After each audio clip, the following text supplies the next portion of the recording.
fikih kurban.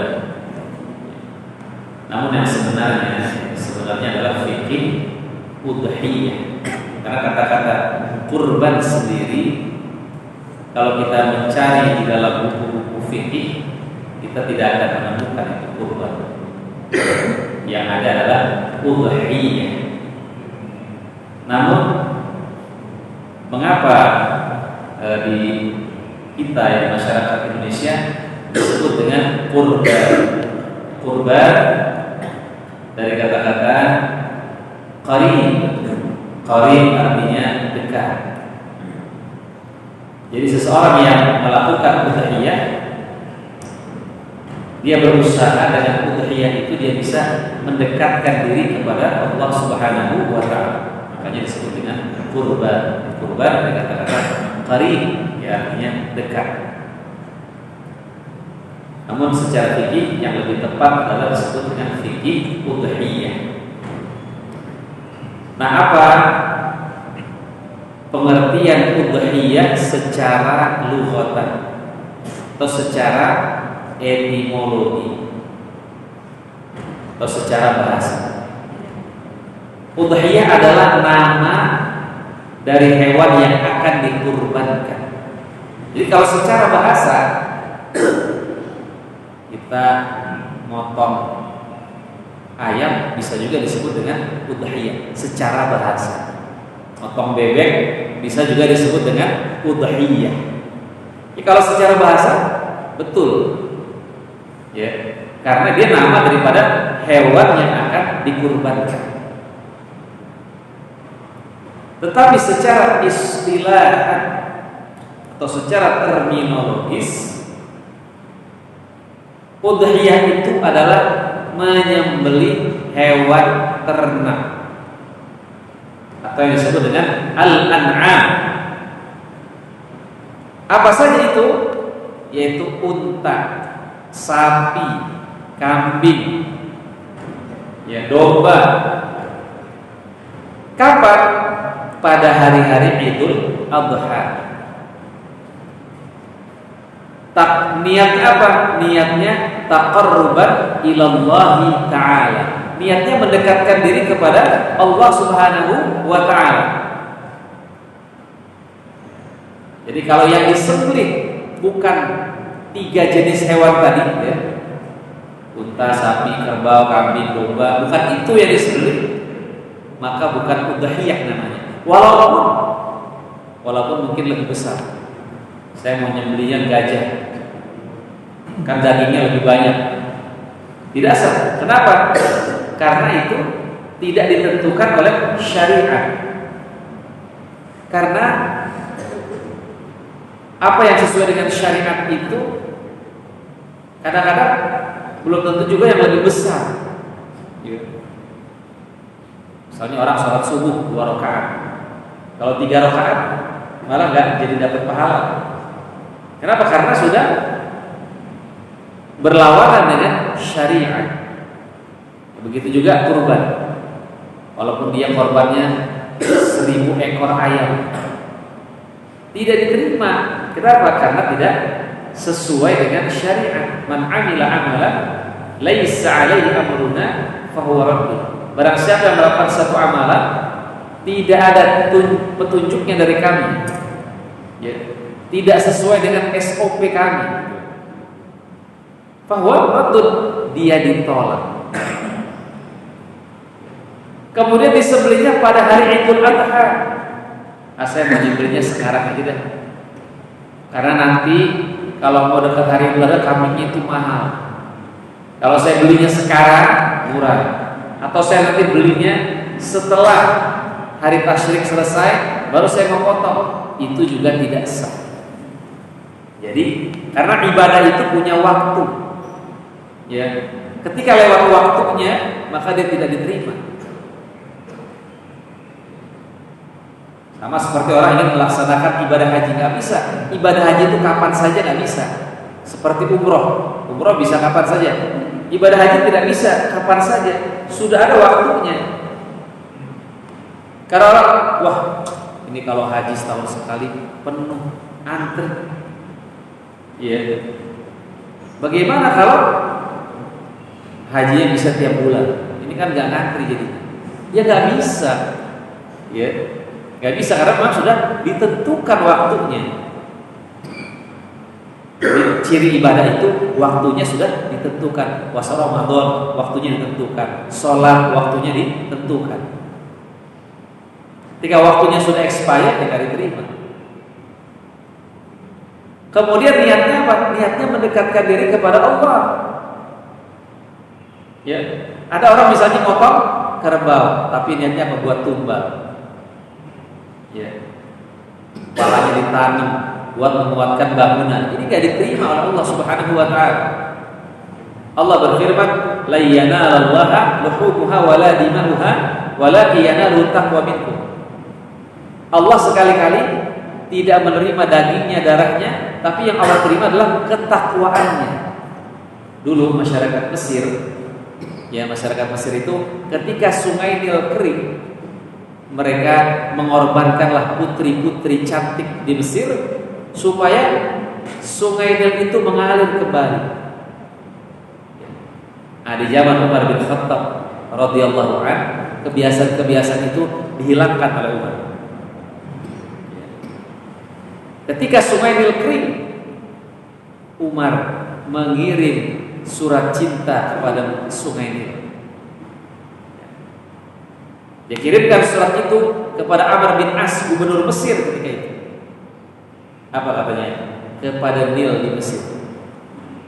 Wahai Nil, kalau engkau mengalir karena dirimu sendiri, janganlah engkau mengalir.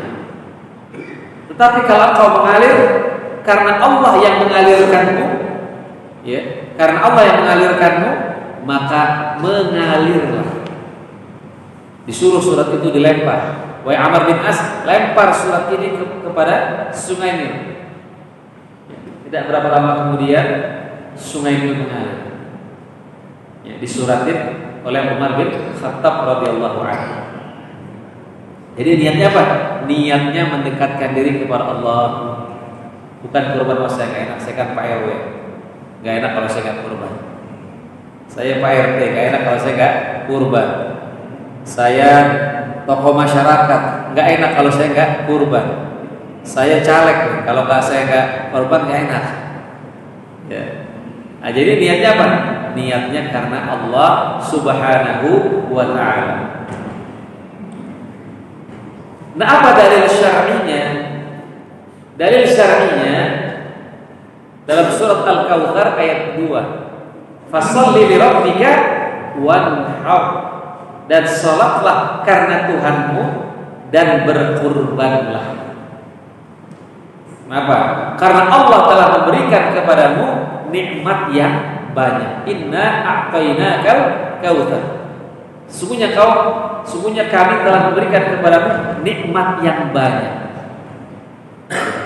Andai kata Allah, wa in ta'uddu ni'matallahi la tuhsuha. Kalau kamu coba menghitung nikmat Allah, enggak akan bisa. Coba kita hitung berapa jumlah pori-pori kita. Kita hitung berapa jumlah rambut kita. Kita enggak akan bisa itu.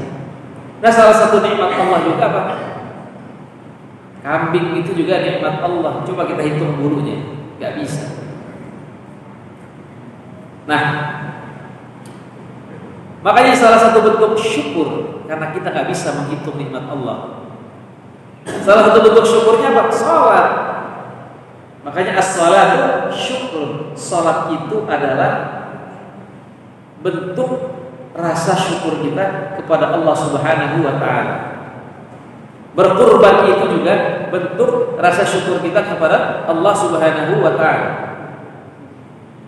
Nah, dari Aisyah radhiyallahu anha, Nabi sallallahu alaihi wasallam bersabda, tidak ada amalan pada hari kurban, pada hari raya kurban, yang lebih dicintai Allah dari mengalirkan darah.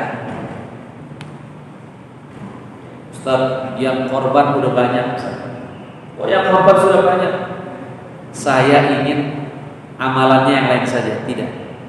Pokoknya yang paling dicintai Allah pada hari, ya, pada hari raya Idul Adha dan hari-hari tasyrik, yaitu mengalirkan darah. Itu apa? Berkurban. Ya. Walaupun misalnya kambingnya udah banyak, mungkin kalau di satu masjid itu kambingnya sudah banyak, bisa dialihkan ke masjid yang lain, yang jumlah kambingnya masih sedikit. Ya, jangan sampai masjid itu merasa mampu mengurus semua. Tidak apa-apa. Kambing itu kalau udah kebanyakan didonasikan ke masjid yang mungkin jumlah hewan kurbannya sedikit. Ya. Supaya apa?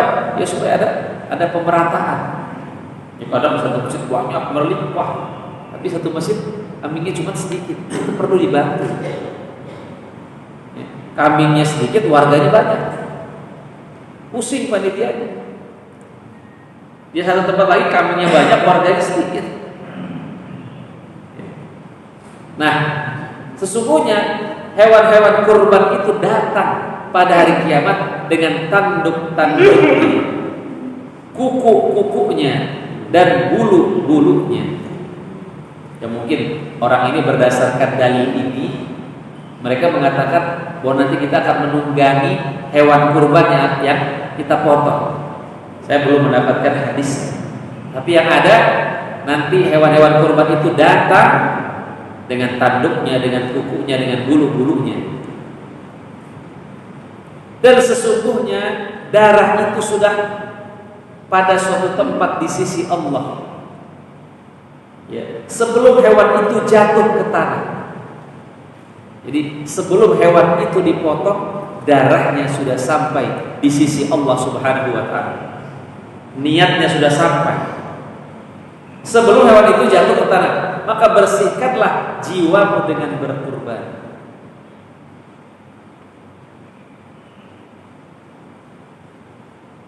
Ikhwatal iman rahimahumullah. Lalu apa hikmah dari udhiyah? Hikmah dari udhiyah yang pertama, mensyukuri nikmat Allah.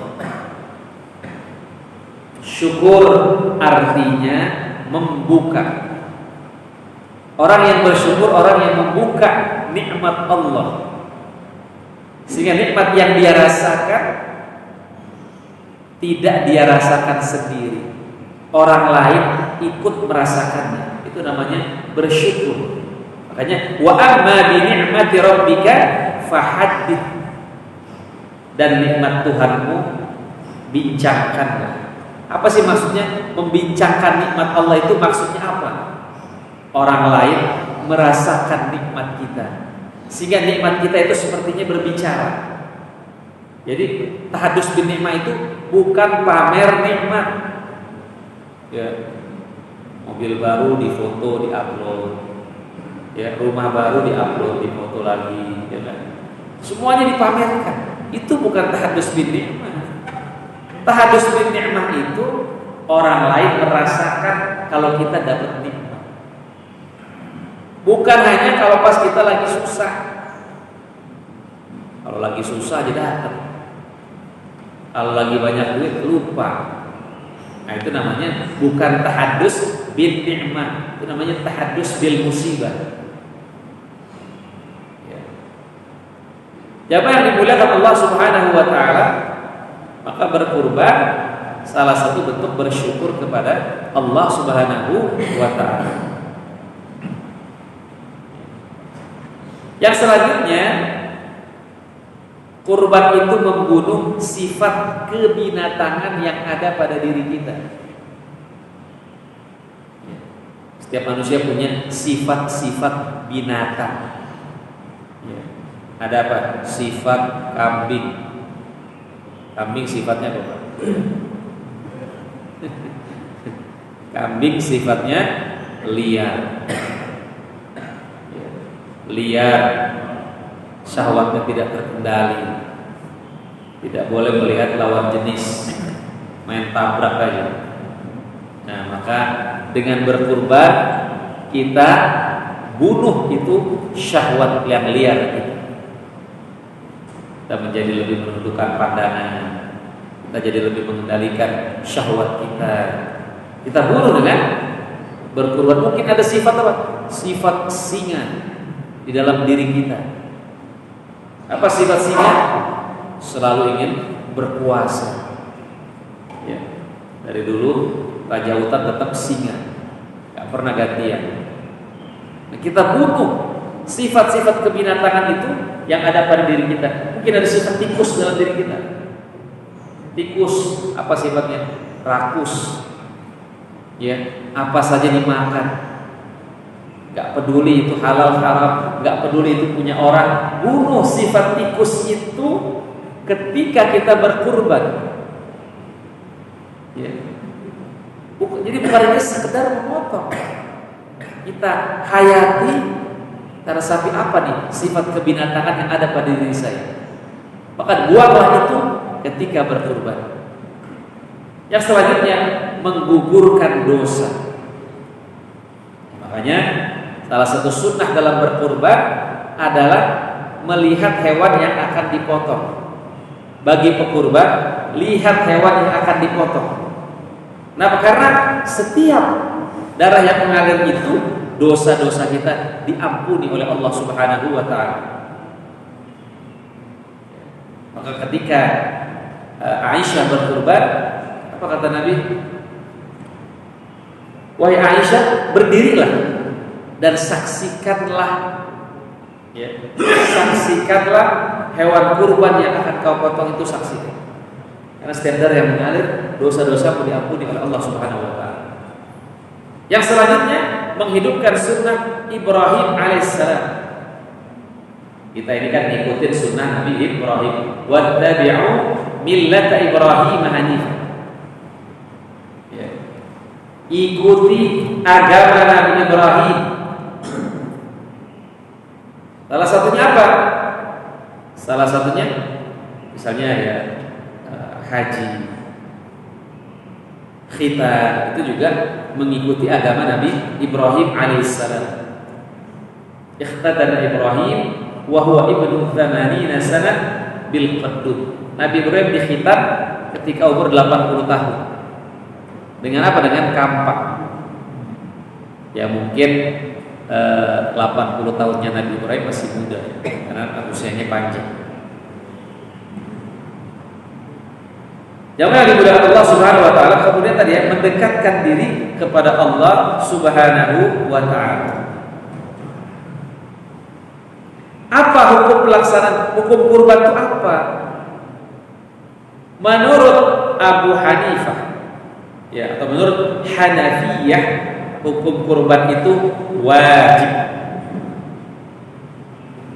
Kenapa? Abu Hanifah berpendapat bahwa al-aslu lil amri lil wujub, asalnya perintah itu wajib. Karena ada perintah dalam Al-Qur'an, salatlah dan berkurbanlah. Asalnya perintah itu wajib. Dan berdasarkan hadis Nabi, man kana lahu sa'ah, siapa yang punya kelebihan harta, walam yudhi, tapi dia enggak mau berkurban, fala yaqrabanna musallana, jangan dekati tempat sholat kami. Di sini Rasulullah SAW ingin mengkaitkan bahwa orang yang suka hadir ke masjid, dia punya kepedulian sosial. Kalau orang suka ke masjid, suka sholat berjamaah ke masjid, tapi nggak ada kepedulian sosialnya, nggak ada, maka kata Nabi, ya udah kamu nggak usah ke masjid kan kalau gitu. Kamu nggak usah ke masjid kalau gitu. Kamu nggak punya kepedulian sosial. Kamu sering ke masjid tapi kok masih pelit. Ya. Lalu ketika salat, ya kan, kita selesai salat itu kan dimulai dengan takbir. Takbir itu adalah lambang hubungan kita dengan Allah. Makanya disebut dengan apa? Takbiratul ihram. Kalau sudah takbiratul ihram, kita nggak boleh melakukan yang lain kecuali salat. Ditutup dengan salat, kiri dan kanan. Itu lambang membangun hubungan sesama manusia. Maka orang yang rajin sholat Salah satu ciri orang diterima salatnya, dia punya kepedulian sosial. Kayak tadi, punya kelebihan tapi gak mau berkurban. Jangan dekati tempat sholat kamu. Ya. Apalagi ngerokoknya sehari 3 bungkus, tapi gak berkurban. Waduh, itu bisa berdosa itu. Ya, bisa berdosa.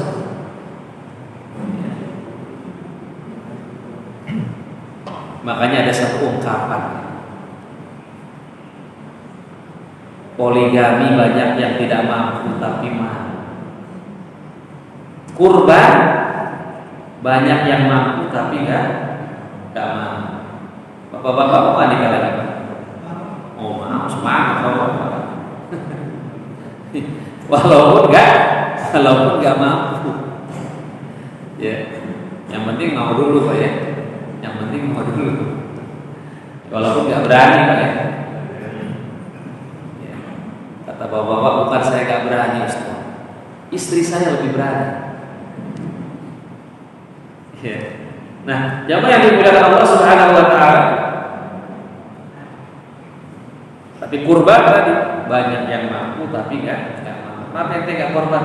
Saya udah kurban tahun kemarin. Kurban itu adalah kesunahan yang dianjurkan setiap tahun. Ibadah itu kan macam-macam ya. Ada ibadah harian, sholat. Kemarin sholat, sekarang sholat. Ada ibadah makanan, sholat Jumat. Kemarin sholat Jumat, kemarin. Sekarang sholat juga. Ada ibadah bulanan, puasa Ayyamul Bid. Ada ibadah tahunan, puasa Ramadan. Ya. Ada ibadah yang cuma seumur hidup sekali. Apa Pak? Apa Pak? Ibadah yang cuma seumur hidup sekali. Haji. Haji masih boleh sih, kalau mau lagi masih boleh, nggak dilarang juga, walaupun mau cukup sekali. Itu apa? Hitam.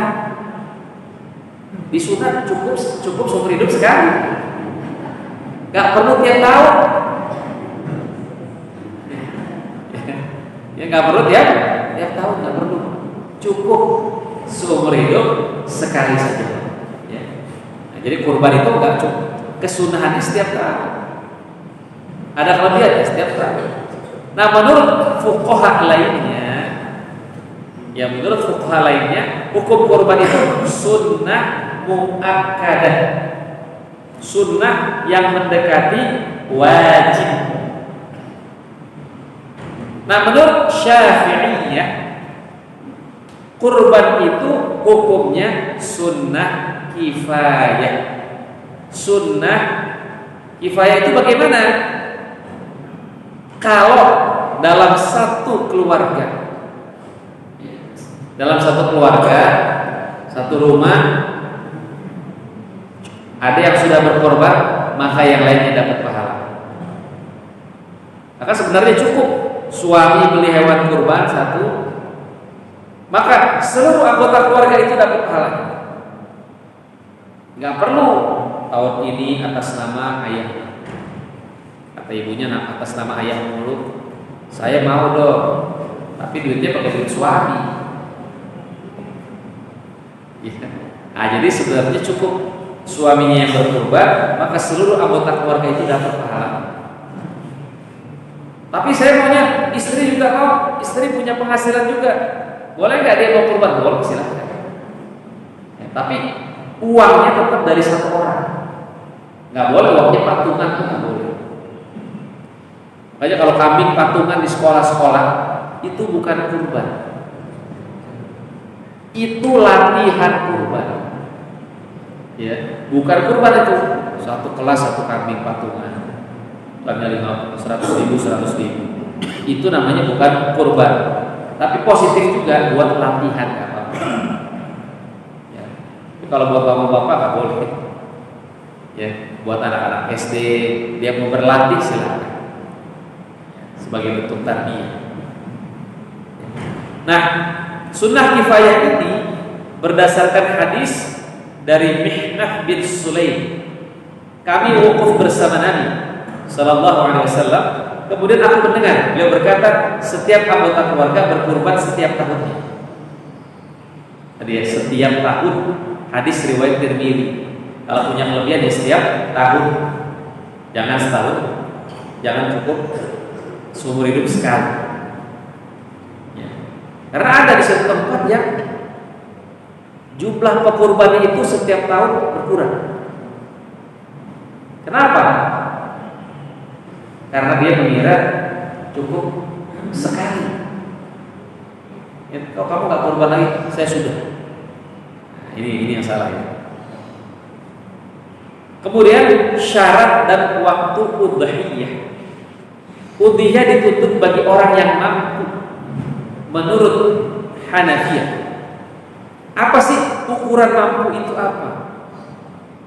Ukuran mampu itu yang hartanya mencapai nisab.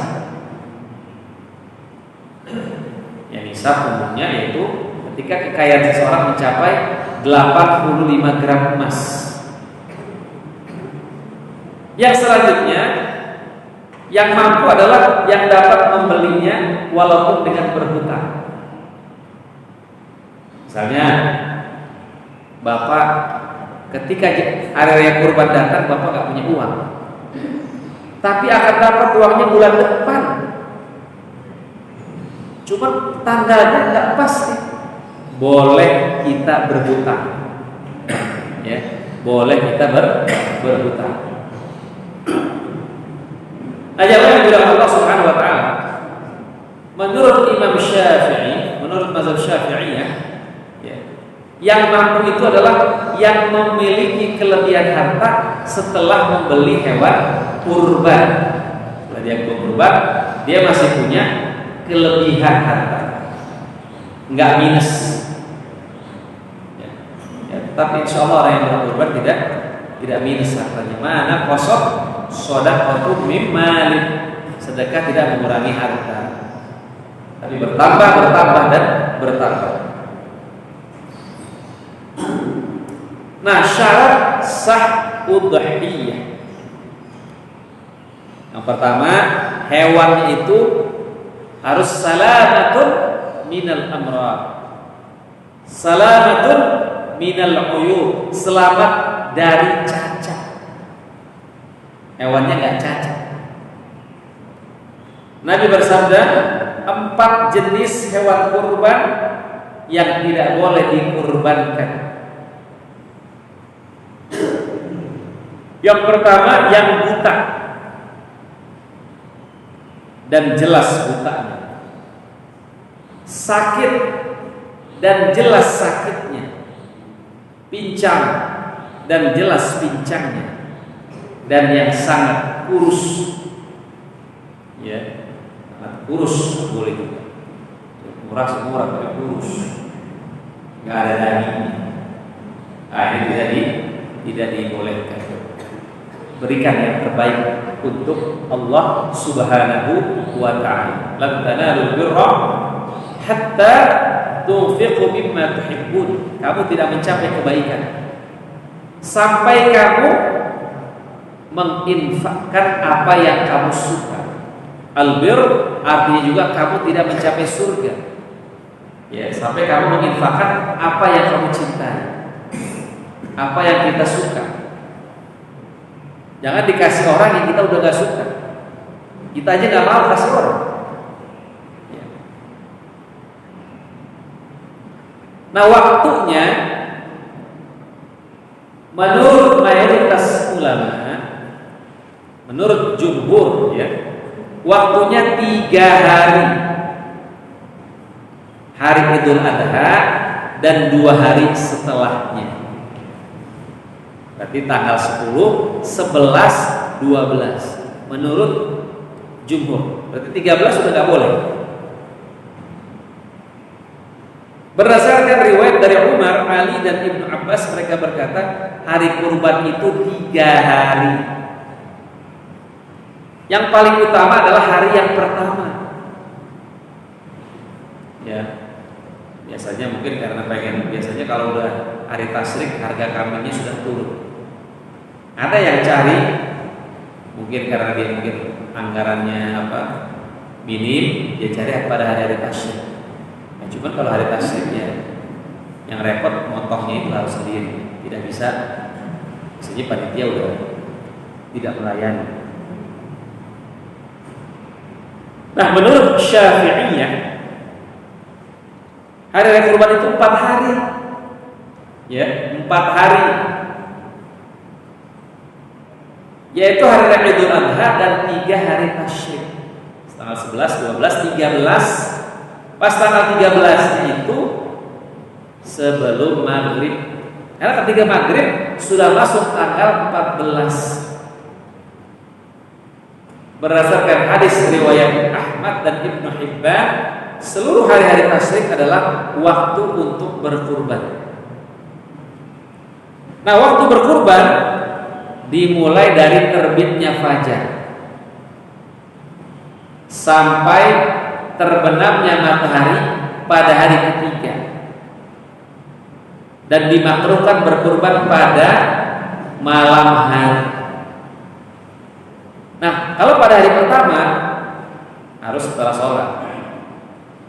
Tapi kalau misalnya pada tanggal 12, pada tanggal 11, ya boleh aja orang berkurbannya, misalnya dia motongnya habis subuh, boleh aja.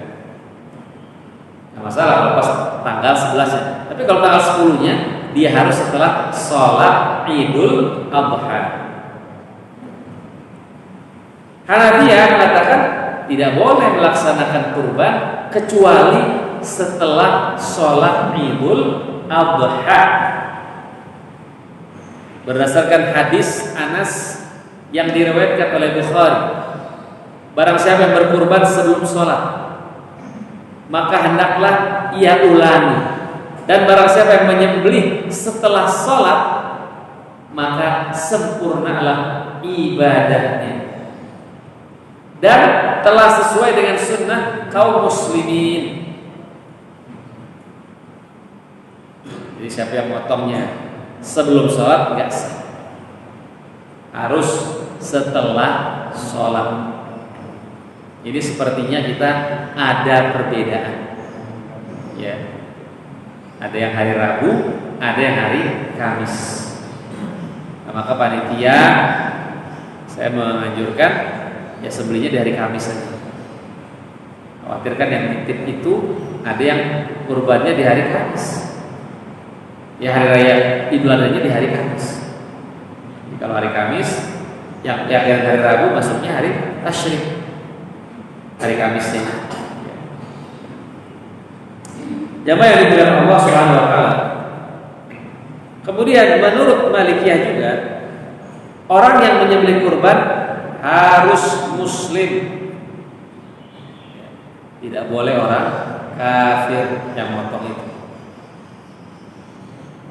Dan tidak boleh patungan untuk tadi ya, kurban untuk kambing itu tidak boleh.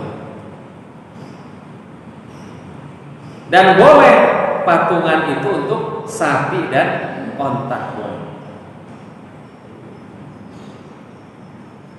Syarat bagi yang ingin berkurban adalah yang pertama apa? Muslim. Misalnya ada tetangga kita non muslim yang ingin berpartisipasi, lalu dia kasih kambing, boleh nggak diterima? Boleh. Tetapi itu bukan sebagai kurban, itu sebagai hadiah saja. Dipotong halal untuk dikonsumsi. Yang kedua, berakal dan mampu.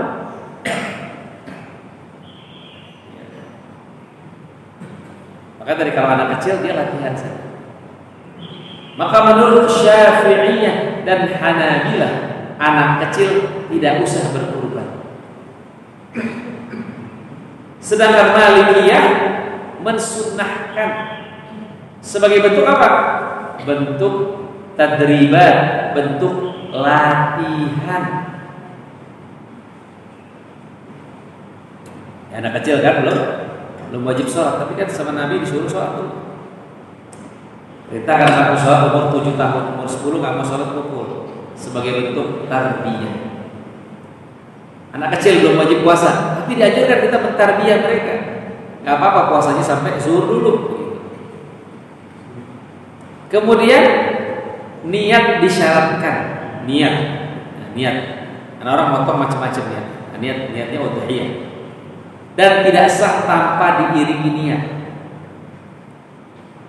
Innamal a'malu binniyat. Amalan itu tergantung niatnya. Wa innamal likulli imri'in ma nawa. Dan seseorang akan mendapatkan apa yang dia niatkan.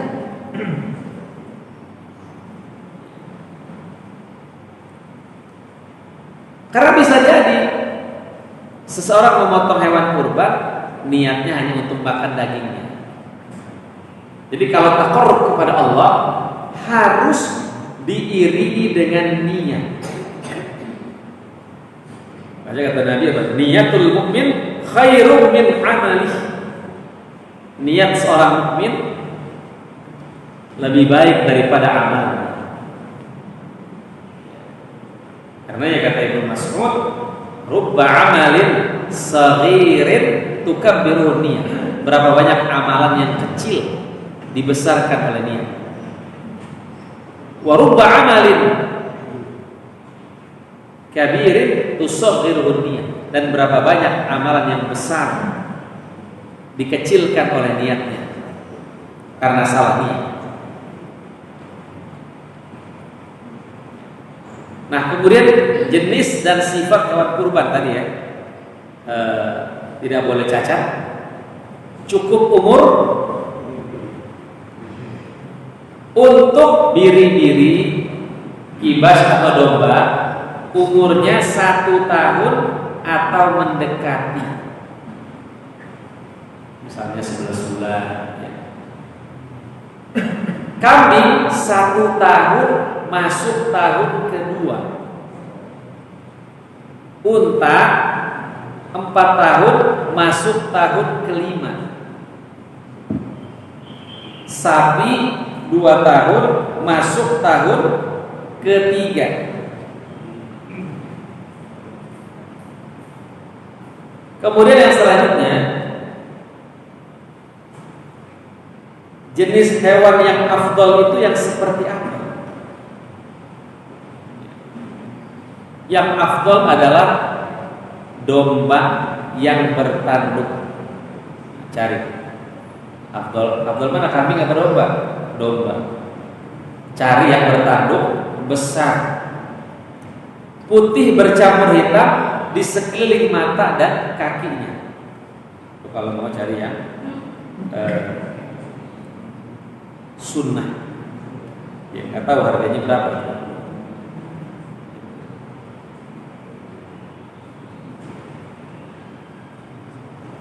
Jamaah yang dimuliakan Allah Subhanahu wa taala. Kemudian apa adab tadhiyah? Ya.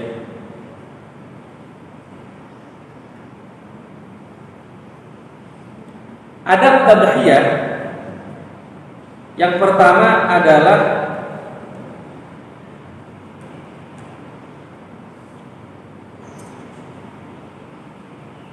bagi yang berkurban disunahkan untuk mengikat hewan kurban beberapa hari. Ya. Diikat, dipajang. Niatnya apa dipajang? Untuk syiar. Wa may yu'azzim sya'airallah fa innaha min taqwal qulub. Barang siapa yang mengagungkan syiar-syiar Allah, itu termasuk ketakwaan yang ada di dalam hati. Makanya kalau kurban itu motongnya semuanya di rumah, ya, di rumah penyembelihan, tidak ada syiar, ya, nggak ada syiar, karena ini adalah syiar ibadah. Ya.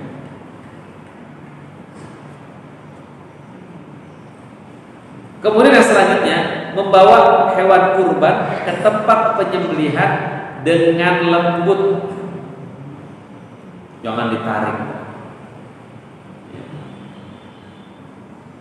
Nah, terkadang kenapa hewan kurban itu nggak mau ditarik? Karena ketika seseorang itu memotong di depan hewan kurban yang lain, sehingga apa? Dia menjadi ketakutan. Makanya bawa hewan kurban itu dengan lemah lembut. Kemudian menghadapkan hewan kurban itu ke arah kiblat.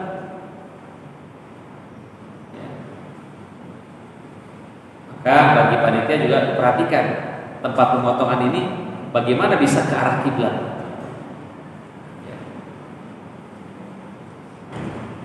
Yang selanjutnya menyaksikan hewan yang akan dipotong.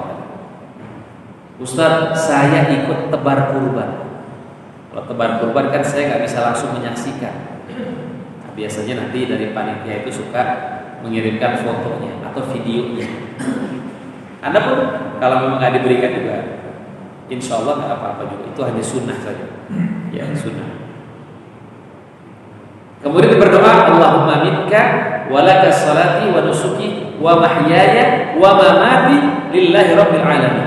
La syarika lahu bidzalika umirtu wa ana minal muslimin. Kemudian hewan yang akan dikorbankan juga kalau bisa yang gemuk, besar dan indah. Berapa tuh kalau harganya berapa tuh kalau begitu? Untuk kambing. Kemudian apa? Pisaunya tajam. Pastikan sebelum memotong tajam. Jangan sampai kita menyiksa hewan. Dan tidak mengulitinya sampai benar-benar mati.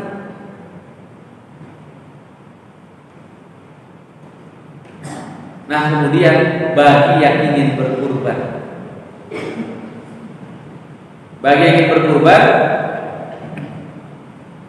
ketika masuk tanggal 1, apa kata Nabi? Idza ra'aitum hilalal Dzulhijjah. Kalau kamu melihat hilal pada bulan Dzulhijjah, wa arada ahadukum ayyudhiya, kamu ingin berkurban, falyumsik an sya'rihi wa adfari. Hendaklah dia jangan dia potong rambut dan kukunya. Apa sih hikmahnya? Hikmahnya supaya seluruh anggota tubuhnya itu diselamatkan dari api neraka. Jangan ada yang dipotong, itu dianjurkan. Cukup, tapi cukup apa? Cukup yang berkurban saja. Misalnya suami yang berkorban, uang dia, cukup suaminya saja. Istrinya, anak-anaknya boleh memotong kuku atau memotong rambut. Nah, kemudian apa hukum berkorban untuk orang yang sudah meninggal?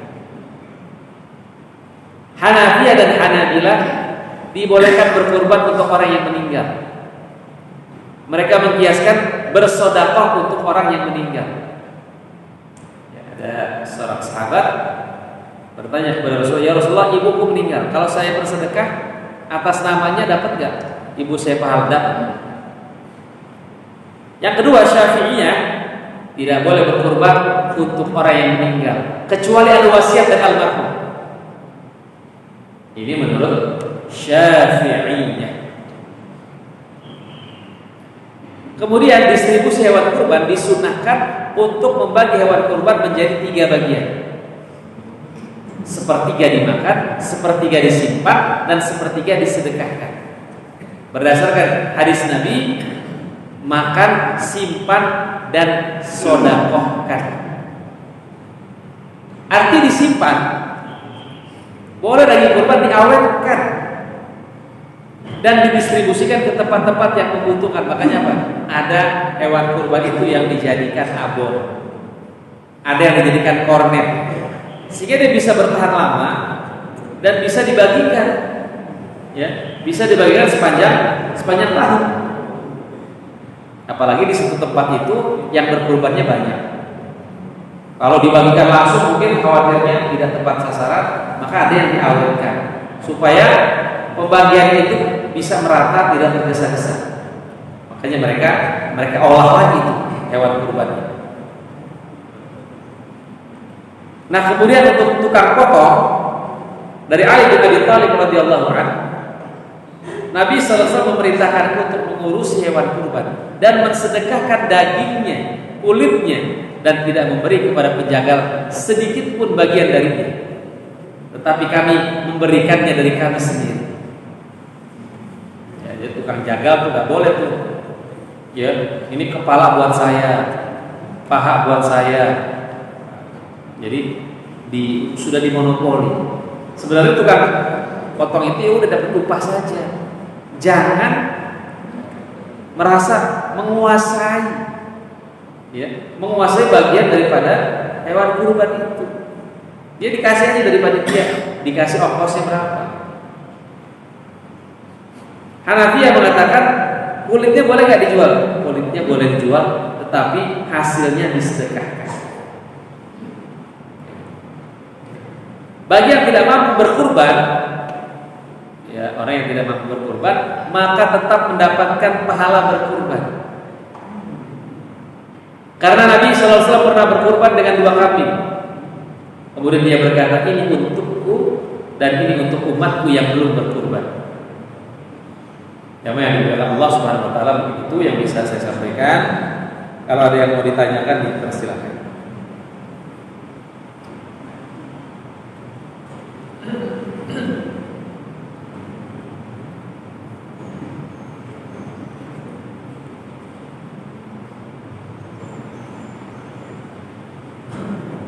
Yang mau ditanyakan sekarang.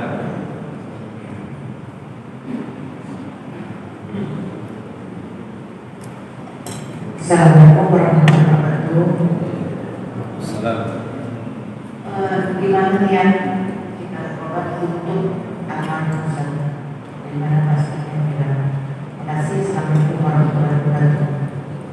Waalaikumsalam warahmatullahi wabarakatuh. Bagaimana niat kurban untuk yang meninggal? Ya, ketika memotong itu ya misalnya Allahumma taqabbal udhiyah an, siapa disebut namanya, ya disebut nama siapa yang mau kita niatkan untuk dikorbankan itu siapa, ya atau kita niat pakai bahasa Indonesia juga, ya Allah ini saya niat berkorban untuk almarhum suami saya atau almarhum orang tua saya, itu boleh, insyaallah sama, itu aja ya. Salam niat boleh juga dilafadzkan dalam bahasa Indonesia boleh. Ada lagi yang lain?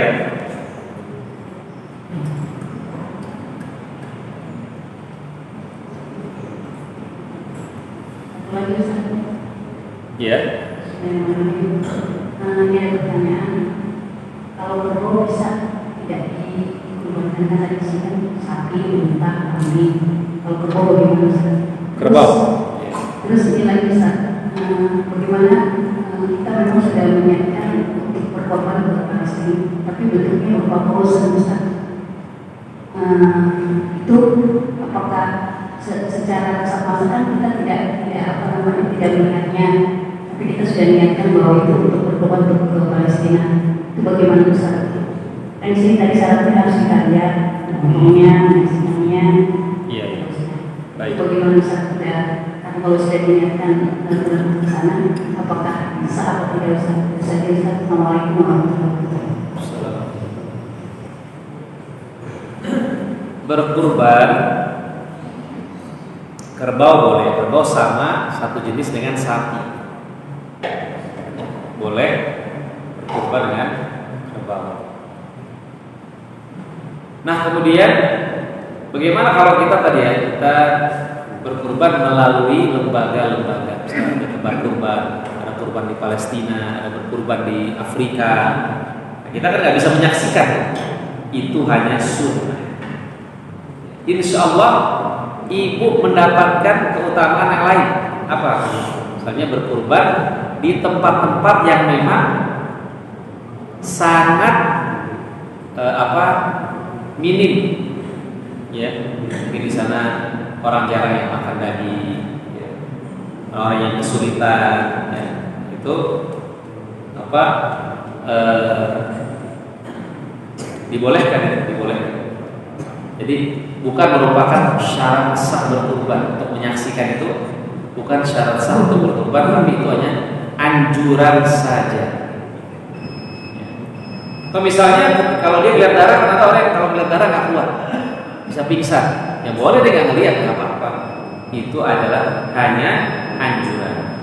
Maka bagi lembaga zakat juga baiknya juga mungkin divideokan atau di foto agar pekurban itu ingin mendapatkan keutamaan menyaksikan, walaupun hanya dengan melalui foto.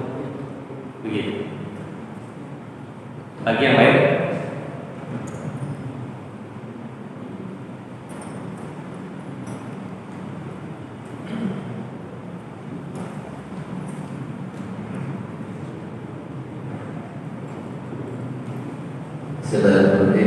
Assalamualaikum warahmatullahi wabarakatuh. Mohon bertanya Ustaz. Yang pertama, kalau misalkan ada yang berkurban kambing, kemudian dengan pembicaraan dan panitia sebagian untuk konsumsi panitia. Nah, ada yang mengatakan bahwa nanti kalau saya minta daging sapi boleh nggak? Itu. Jadi jatah daging kambingnya diganti dengan daging sapi. Itu bagaimana pemirsa? Terus yang kedua, mohon dijelaskan kembali mengenai kalau istri kita sudah berkorban, apakah kita suami dan anak itu apakah wajib untuk kita memotong kuku atau bagaimana? Mohon dijelaskan kembali. Terima kasih. Assalamualaikum. Korbannya kambing tapi minta daging sapi karena nggak doyan kambing, darah tinggi. Iya. Ya boleh saja, nggak masalah ya. Penting dikomunikasikan aja. Iya. Ya misalnya saya nggak ambil jatah kambing saya minta daging sapinya aja deh gitu kan. Nah, tapi memang tapi kehilangan kesunahannya kan kita disunahkan memakan daging yang kita korbankan. Padahal sebenarnya lebih aman kambing sebenarnya. Ya, lebih aman kambing daripada sapi sebenarnya. Kolesterolnya kambing itu lebih rendah daripada sapi. Ya, cuman orang mungkin termakan isu atau apa sebenarnya masih lebih aman kambing daripada sapi. Nah kemudian tadi yang memotong yang disuruh memotong itu siapa? Yang disuruh memotong itu yang tidak boleh, yang dianjurkan tidak memotong kuku dan rambut hanya yang mengeluarkan biaya. Yang mengeluarkan biaya untuk berkurban. Sedangkan istrinya, anak-anaknya itu tidak dianjurkan. Ya tidak disunahkan. Yang disunahkan hanya shahibul kurban saja. Jelas ya? Ada lagi yang lain?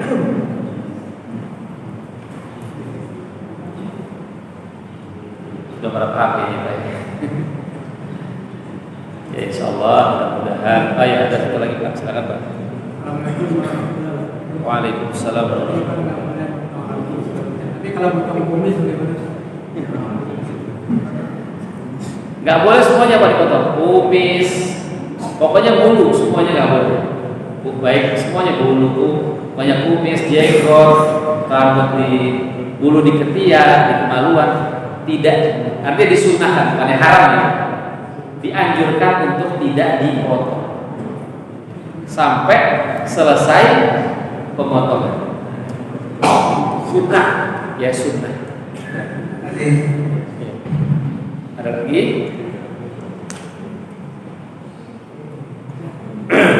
Cukup ya, insyaallah ya. Ya mudah-mudahan Allah mudahkan kita untuk melaksanakan ibadah kurban pada hari raya Idul Adha.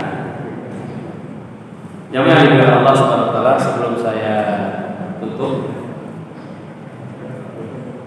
ini saya ada buku bagi yang kemarin mungkin belum sempat memiliki. Ini saya cetak lebih bagus sekarang, lebih besar kayak dalam rekaman sunnah. Ada 129 hadis sahih dari kitab Faidul Qadir dan penjelasan bagi bapak-bapak yang memilikinya bisa. Setelah kajian saya bawa 5 eksemplar. Baik, mari sama-sama kita tutup dengan doa. Astagfirullahaladzim, astagfirullahaladzim, astagfirullahaladzim. Alhamdulillah fi mazidah. Ya Rabbana lakal hamdu kama yanbaghi li jalali wajhikal karim wa 'azimi sultanik. Allahumma shalli ala sayyidina Muhammad wa ala ali sayyidina Muhammad. Qul Allahumma malikal mulki tu'til mulka man tasha' wa tanzi'ul mulka mimman tasha' wa tu'izzu man tasha' wa tudhillu man tasha' wa biyadikal khair innaka 'ala kulli syai'in qadir. Tulijul laila fin nahar wa tulijul nahara fil lail wa tukhrijul hayya minal mayyit wa tukhrijul mayyita minal hayy wa tarzuqu man tasha' bighairi hisab. Ya Allah, ya Tuhan kami, ampunilah dosa-dosa kami dan dosa kedua orang tua kami.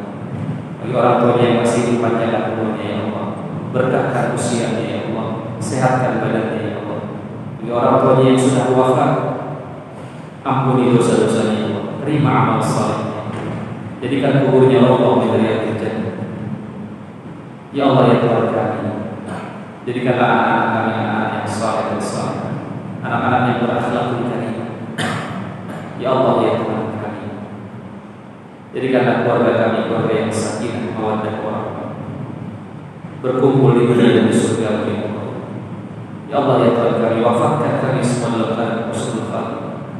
Wafatkan kami ketika sujud, wafatkan kami ketika membaca Al-Quran, wafatkan kami ketika sholat, wafatkan kami ketika melakukan kebaikan. Jangan wafatkan kami dalam keadaan suruh. Jangan wafatkan kami ketika dosa kami belum diampuni ya Allah. Jangan wafatkan kami ketika kami belum lunasi hutang kami. Ya Allah, ya Tuhan kami, siapapun yang sakit pada hari ini sembuhkan ya Allah. Yang sulit urusannya mudahkan ya Allah. Yang masih terlilit hutang piutang lunaskan ya Allah. Rabbana zalamna anfusana illam taghfir lana wa tarhamna lanakunanna minal khasirin. Allahumma inna nas'aluka husnal Allahumma inna nas'aluka al-istiqamah. Rabbana la tuzigh qulubana ba'da idh hadaytana wa hab lana min ladunka rahmah innaka antal wahhab. Rabbana atina fid dunya hasanah wa fil akhirati hasanah wa qina adzabannar. Sallallahu ala Muhammadin wa akhiru da'wana alhamdulillahi rabbil alamin. Demikian itu saja yang bisa saya sampaikan. Kurang lebihnya maaf. Kita tutup dengan doa kafaratul majlis. Subhanakallahumma wa bihamdika asyhadu an la ilaha illa anta astaghfiruka wa atubu ilaik. Assalamualaikum warahmatullahi wabarakatuh.